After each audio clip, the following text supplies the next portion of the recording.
अंगावर पडेल नाही तर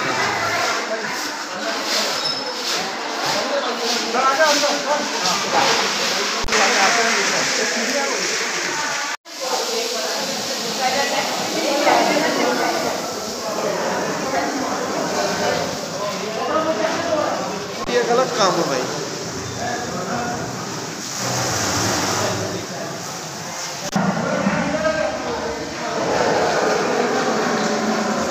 भोले बाबा को साबुन लगा के नला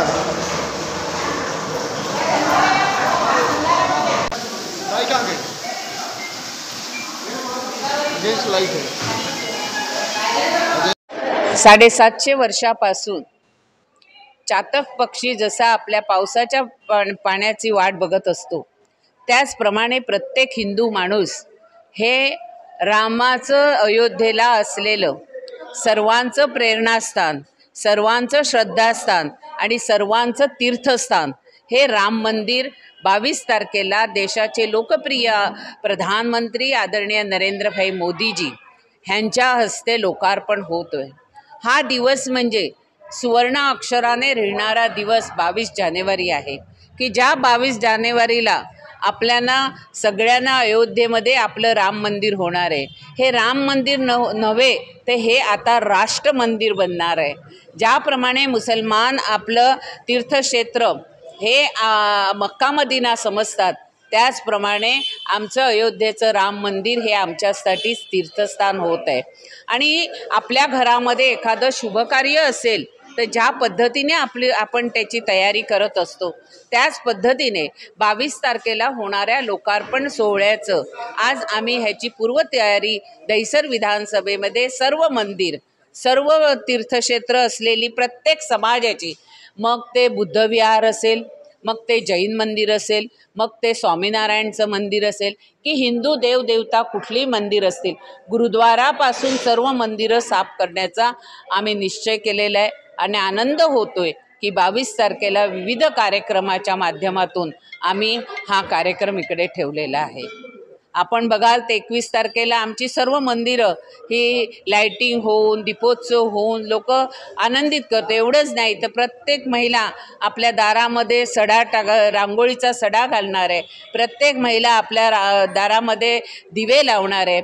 एवढंच नव्हे तर गोडधोड करून सुद्धा 12 तारखेला रामजन्माचा जसा उत्सव होतो, श्रीकृष्ण जन्माचा जसा उत्सव असतो, त्याच पद्धतीने आम्ही हा 22 तारखेच्या लोकार्पण सोहळ्याचा आम्ही उत्सव साजरा करीत आहोत।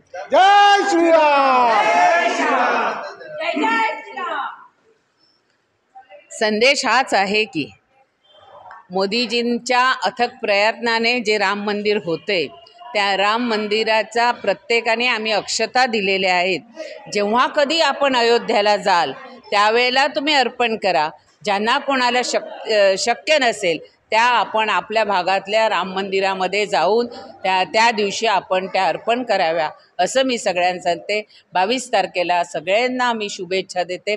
केंद्र सरकारने अर्धा दिवसाची 22 तारखेला सुट्टी जाहीर केलेली आहे।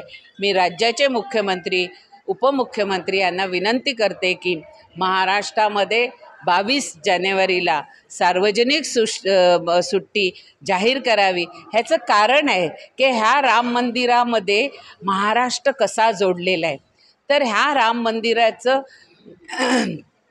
सर्व प्रवेशद्वार असतील, ह्या राम मंदिराला जेवढे काही लाकूड जिकडे वापरायचं होतं हे सर्व महाराष्ट्रातून चंद्रपूरमधून गेलेलं आहे। हे एक वेगळं नातं आहे की महाराष्ट्राने अयोध्येला ह्या प्रकारचं काष्ट तिकडे दिलेलं आहे. आणि दुसरं म्हणजे ते पेंटिंग जे करत आहेत ते आमचे कामत साहेब, जे आपल्या इकडचे आहेत ते कामत साहेब गेले 3 महिने तिकडचं संपूर्ण पेंटिंग हे आपले कामत साहेब करत आहेत. वासुदेव कामत हे आपले आहेत, बोरिवली सांस्कृतिक केंद्राचे ते सदस्यसुद्धा आहेत. आणि आमचे वासुदेव कसं कामतांचे पेंटिंग तिकडे होतात, ह्याच्यापेक्षा मोठा आनंद काय असू शकतो. आणि आता आम्ही लवकरच एक गाडी म्हणजे एक ट्रेन दहिसर विधानसभेतून घेऊन जाणार आहे. ह्या ट्रेनमध्ये पहिल्या वेळेला आमचे कार्यकर्ते कोण जाणार नाही आहे. सिनियर सिटीजनला पण नेणार नाही आहोत, कारण थंडी खूप आहे. पण जे काही आमचे जाणारे इच्छुक असतील त्यांना प्रत्येकी जायचे यायचे फक्त 1900 रुपये खर्च हा आम्ही घेणार आहोत. राहायचं तिकडे, त्याचप्रमाणे जेवणाचं 3 दिवसाचा ट्रेनमध्ये लागणारा नाश्ता पाणी हे सुद्धा आम्ही करणार आहोत. म्हणजे ह्याच्यापेक्षा सेवा भारतीय जनता पार्टी दुसरी काही करू शकत नाही. त्यामुळे आपण सर्वांनी या आणि जय श्रीराम बोला. जय श्रीराम.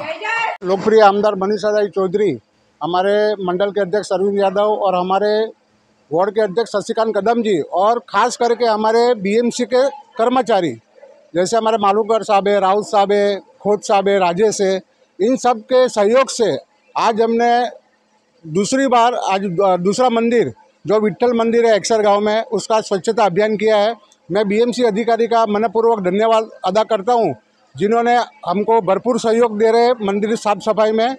जय हिंद, जय महाराष्ट्र.